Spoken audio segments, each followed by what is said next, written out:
Hey everybody, here we are for match one, playing against Hobbesian. Yeah, we lost the die roll. He rolled a 5, and then I rolled a 2, so that's unfortunate. He's deciding whether or not to play first. I forgot to mention before, this is a Swiss draft, so even if I bomb out, we are guaranteed to play 3 rounds, which is good because I want to play Magic. So, I don't know. This is a tough one because, I mean, I can play a turn 2 Skull Hunter and then, any 2 lands gets me a Krumar. I think I am going to mulligan it, though. I do want to be aggressive, and, having no play except a turn 2 tapped guy doesn't seem very good. This hand seems decent. Turn 3 Falconer or Morph, and then any land plays me a Kieran, and I'm only missing black mana. Yeah, this seems good. I'm going to keep that. F6. I have my Ghost Timely Hordemate over here, courtesy of Magic Online. Right, so there's a land. Alright, so our opponent is also green, which is interesting. Black. Oh, okay, so are they Abzan or Sultai? Highland game. That's fine. Ooh, Raiders Spoils. Well, that'll be nice, eventually. So next turn, I think I'm going to play out the Abzan Falconer. I'd rather take less damage from this stupid Highland game. Ooh, okay, so our opponent is either Sultai or 5-color. Okay, so Abzan Battle Priest is a great draw. So I'm going to just play out the Falconer and pass the turn. Yeah, 2 3s. This is what the format's about. Is the 3 toughness. For sure. Stop getting attacked by that stupid Highland game. So opponent plays the Morph there. Bloodfell Caves, interesting. So we're playing against Jund. How's the Jund matchup? Alright, well there's our 4th color, which is pretty nice. So, our options here, we can play out Abzan Battle Priest. We can play out like a Morph and outlast the Falconer, which could be sweet, get it up in the air. We could play out the Kieran. It's definitely a tough choice. We could also play out the Raider Spoils, but I'm not really wanting to do that when I don't have any Warriors on the line. So the question is, do I want to trade off this Morph for this Morph? I think that I do.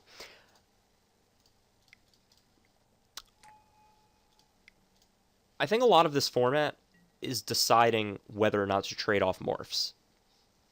That's a big decision. I mean, Morphs, Morphs add another big element to the format that other formats don't really have, trying to figure out which Morph is which. But I think a lot of the time the question is, like, do I trade off my Morph if I'm offered the opportunity?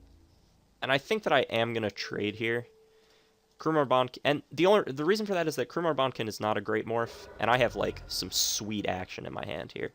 So we traded for Dragon's Eye Savants, which is not a great trade. But maybe it was, because, I mean, we flipped this guy up as a 5/3, and this thing blocks him all day. So maybe that wasn't so bad. We'll see. Ooh, Sultai Soothsayer. That's a mouthful. Sultai Soothsayer.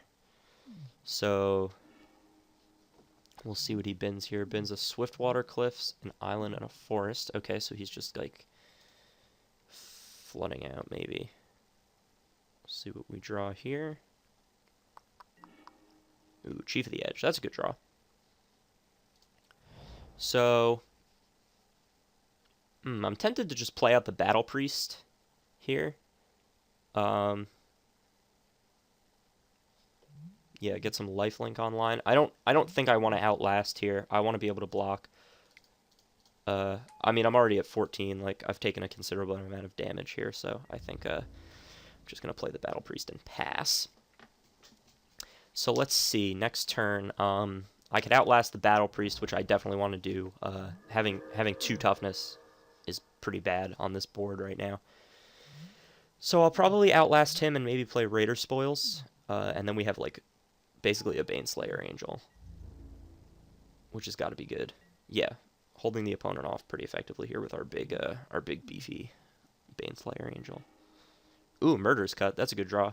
So, basically don't have to be afraid of this morph anymore. The question is, do I start attacking? I mean, I can gain... If I play out the Raider Spoils, I can start gaining a considerable amount of life. No, I think I'm just going to play out the Kieran. Just shore up my blocks a little bit more, and then outlast the Battle Priest and pass the turn. Yeah, I definitely have a lot of options here, though, and that's good. Pretty concerned, you know, when I have to start a game by mulliganing to 6. I guess it's not so bad if I'm on the draw. Alright. Doing pretty good. Pretty well.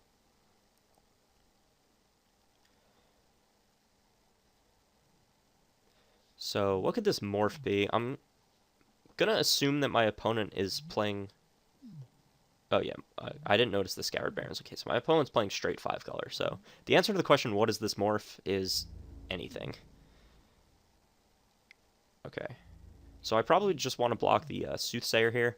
If this is a big elephant, well, that's okay. I'll gain a little bit of life here, take some damage, but then, you know, I can just, I can always just Murderous Cut it, which is probably what I want to do, so.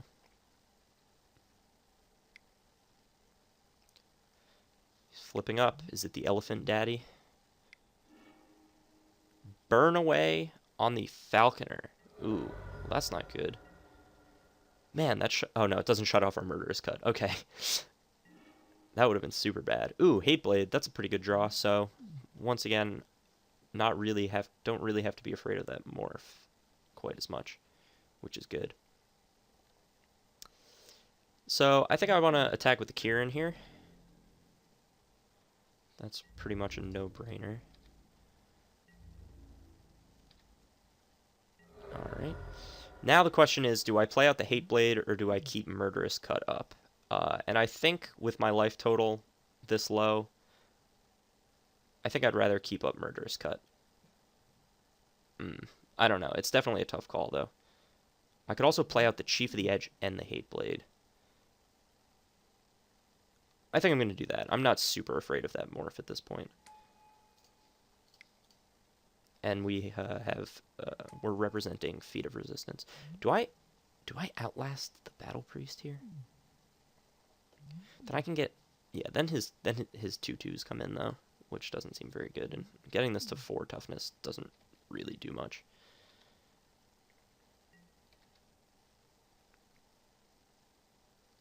Yeah, 12 life is not a whole lot of life, so we can start getting it with the Hateblade, and drawing some cards. Although he'll probably just block with the, well, he will definitely just block with like the Highland game. So maybe we can't do that quite yet, but if only Alabaster Kieran was a warrior. The appearance of a Kieran signifies the passing or arrival of an important figure. Huh. Yeah, it doesn't sound like a warrior to me. This guy should be a warrior. He seems like a warrior. Like, he has a sword. I don't know. There are plenty of warriors in the set. Ooh, no attacks. Interesting. I probably would not have blocked that morph. I knock Bondkin. Okay, so that's a really good draw with the Abzan Battle Priest. That'll bring him, like, fully online.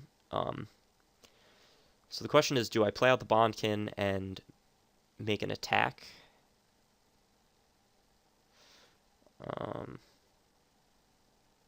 No, I don't think so. I think I'd rather just play Raider Spoils and attack with the Kieran. It does kind of take the shields down a little bit. I guess I should have left it a white and pretended I had Defiant Strike. Yeah, so my guys are pretty big right now. But he just has, like... He still has, like, good blocks. Like, the ground is gummed up pretty well.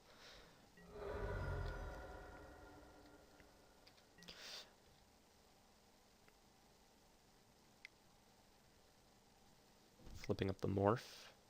Bring low. 5 damage to it. Okay. Well, that's upsetting. So now his attacks seem pretty good.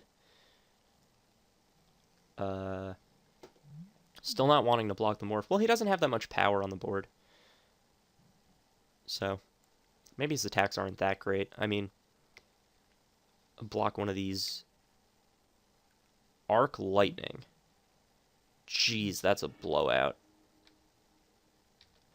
Wow. That was like the best Arc Lightning ever. Plays out a morph, okay. Still no attacks. Really interesting. I wonder what that morph is. Oh, okay, so there's a Hate Blade. Okay, so I think I want to play out the Hate Blade, play out the Bondkin, and then would I still have Murderous cut up? 3, yeah. Yeah, that seems pretty good. Okay, so I'll play Hate Blade. I guess I should have done this post-combat. Play out the Bondkin.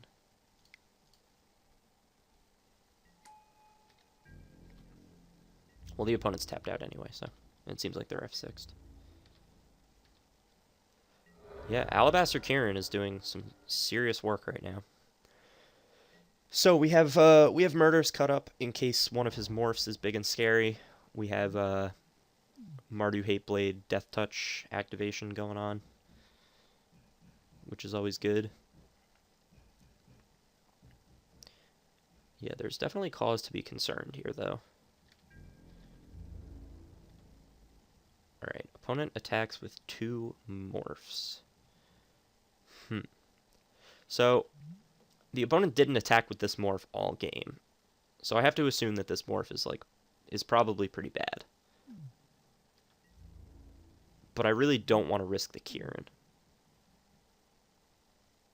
I think I'm just going to take here. He can only flip up 1, and whichever one he flips up, I think I'm just going to Murderous cut it. Well, I mean, he could flip up 2, but they would have to be like wimpy morphs. Doesn't do anything. Okay. Well, I am at 8 life, which is not a whole lot of life. Burn Away doesn't hit players. Yeah. Sage of the Inward Eye. Jeez. Okay, so that needs to be Murderous cutted. Yeah. Especially because it has flying. Let's Murderous cut that. Oh, they changed the way Delve works. Okay. Yeah, I remember that. Well, that's good, because it didn't work very well before. Swamp. Okay, well, that's not a good draw. Yeah, so I think attack with the Kieran here.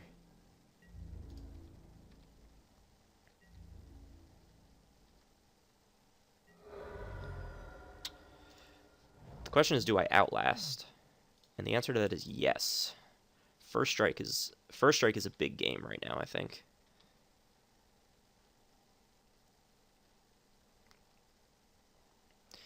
Yeah, I'm pretty low on life here.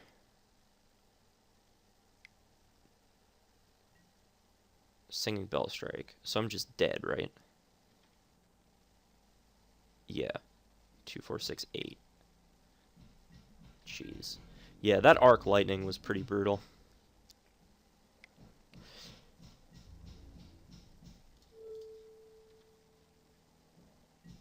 Two, 4, 6, 8. Yeah, I'm definitely dead. Okay. So, let me see what his morphs were. Abomination and Mistfire Weaver. So that's the one that gives hexproof. So what did he play? Wait, so this was the Mistfire Weaver, and this... Why didn't he flip up the Abomination? Oh, no, he wasn't off mana. I'm not sure. Okay, so sideboard options. Let's see. Obviously, Archer's Parapet would have been pretty good that game. It blocks a lot of his stuff. That's probably the only thing I would want to side in. Also, in kind of a grindy game, when I have a lot of mana to spend, Archer's Parapet seems pretty good. So, let me see what I might want to side out. Throttle seems good. He has... Sage of the Inward Eye is pretty concerning. He has some big, scary creatures. I don't think there's anything I really want to side out in favor of Archer's Parapet. I think other than getting blasted by that Arc Lightning, I thought our game plan was pretty solid, so... yes, I will play first. Yeah, I think this is a keep. I don't really like to mulligan a 6 looking for more than 2 lands. I think in a 6-card hand, 2 lands is about the expectation, so. And having 2 different colors is good. We don't have any green, but we don't have any green cards, so maybe that'll be okay. Ooh, the opponent mulligans to 6, so that's got to be good. So we have a turn 2 Chief of the Edge. I think Chief of the Scale would be better on turn 2, but that's okay. We'll see what he does. If he wants to go like tap land into tap land, then Chief of the Edge is going to be pretty good. Murderous Cut, well, that's a good card, but lands would be much appreciated. Okay. So far, so good. Now, next turn, even if we don't have any play, we can keep up a Feat of Resistance. Oh, that's annoying. I guess we can always use Feat of Resistance to get through that, which might be worth doing. Abzan Charm, well, that's not very good. The question is, do we Feat of Resistance pre-combat? No, I think I want to just attack Feat of Resistance and kill that.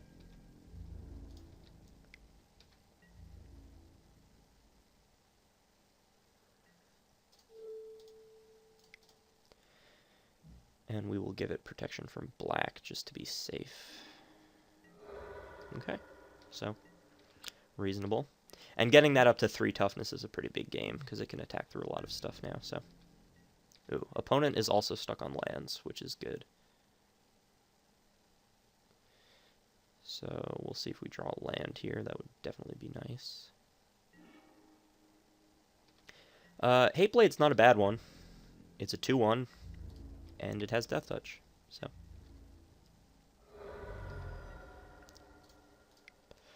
But yeah, this is the match of... You know, if we're both stuck on 2 lands, I gotta believe that I'm favored. Since I have all the 2-drops in my deck. Yeah, opponent's just mana screwed. As are we. And we continue to not draw the lands. Although... if you're going to be mana screwed, this is the way to do it, for sure.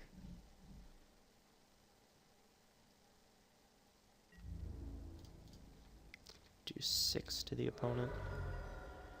Not bad.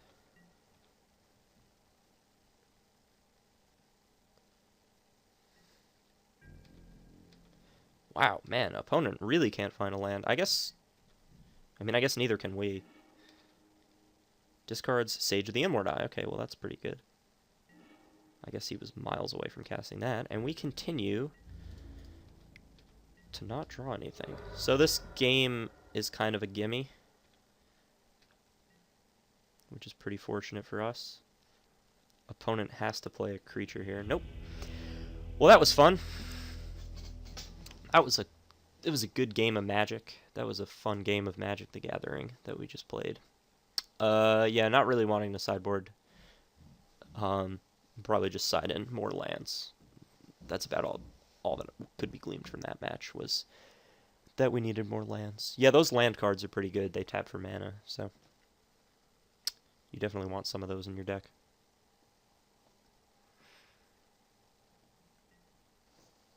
Yeah, definitely don't mind having, you know, just a free game there. This is an interesting hand. I think I want to keep it just because it's got the colors. And 1-drop into 2-drop is pretty good. And, oh, he mulliganed again. Well, that's pretty good.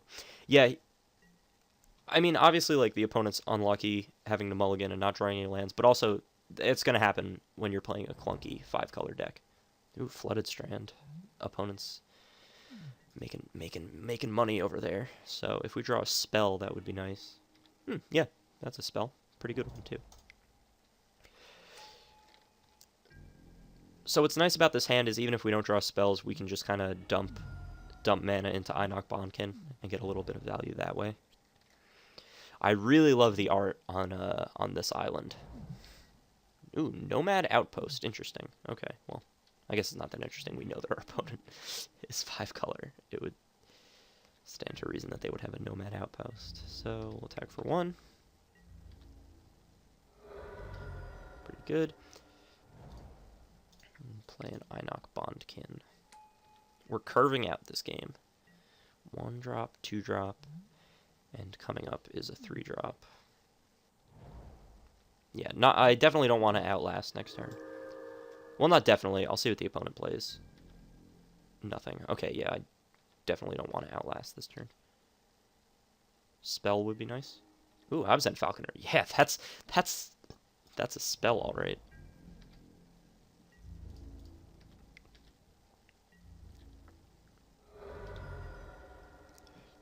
Probably want to cast the Absent Falconer.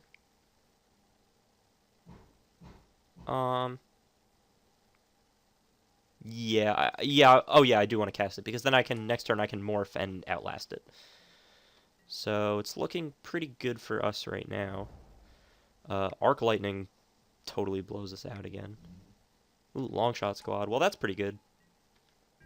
Although it's not that great because after I give the Absent Falconer flying, it's big enough to get over that. So, ooh, Smite the Monsters. Well, that's good to have. Okay, so probably just attack with the Hate Blade here. Maybe this is a good turn to, like, double Outlast. We'll see. Yeah, I am going to attack with the Hate Blade, though. Just be super greedy. Yeah.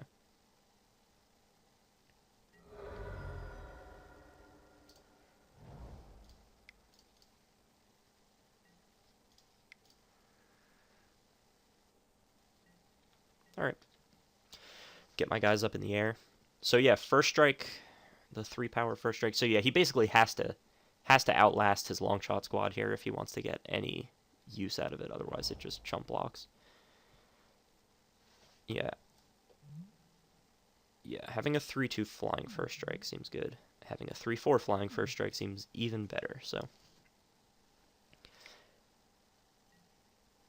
Arc Lightning, jeez. That is a hell of a card. There's not even that much stuff in the format that it seems like it's not a 2-for-1 that much in the format, but it's very good against my deck, so. It's an uncommon, right? Yeah, okay, so hopefully we won't be seeing it in our next matches. So I'll probably attack here, and then just play out a Sage Eye Harrier.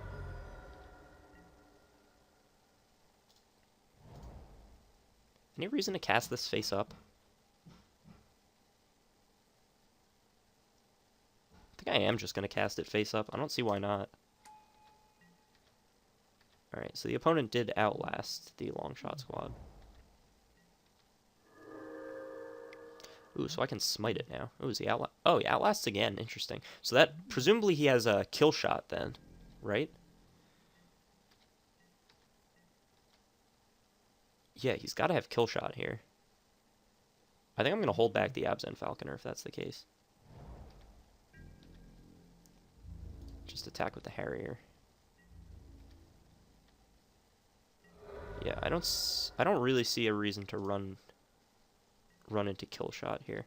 So I can just keep up Smite the Monstrous. If he decides he wants to attack with this. Yeah, I think if he attacks, I will smite it. A 5/5 is pretty large. I'm not really wanting to take 5 damage. Yeah, he outlasts again. Interesting. He's gotta have kill shot. Ooh, Feat of Resistance. Okay, well that's good. Yeah, well now I'm gonna attack. Alright, let's see the kill shot, and then I'll feel smart. No, it doesn't have it. Interesting. Well, I guess I'll just pass. I can keep Smite and Feat up. That seems good. Ooh, opponent almost has Domain.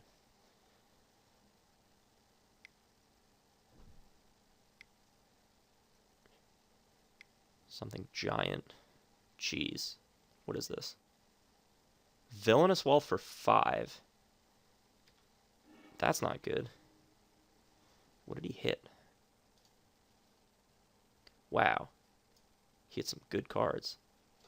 Alright, well.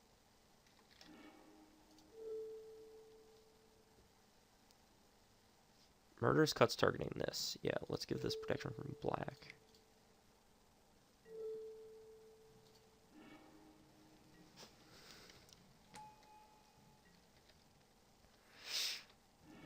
Okay.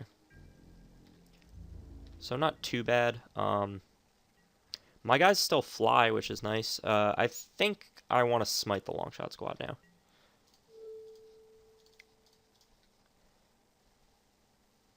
Okay. Not too bad. So I can hit the opponent for 6 in the air this turn. And then play out a Bondkin. It seems like a pretty good spot. Jeez, Villainous Wealth. That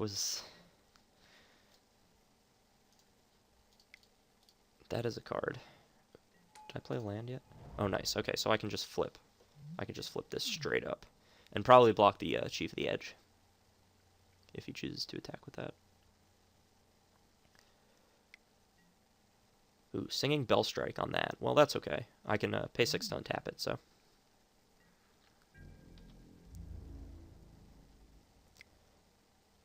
Yeah, definitely want to block the Chief of the Edge.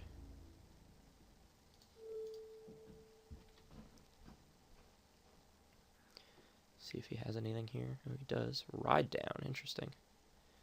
Gain Trample. Okay. That's pretty good.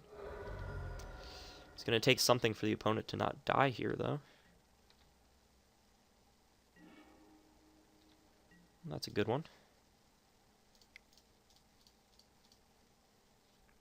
So we'll just untap that casually. Alright, there we go. So we got there. We've beaten the 5-color deck. The opponent had some pretty good cards. The Villainous Wealth is good. Sage of the Inward Eye is pretty scary. We didn't really have to play against it. But yeah, that was a pretty good match. So I will see you guys in match 2.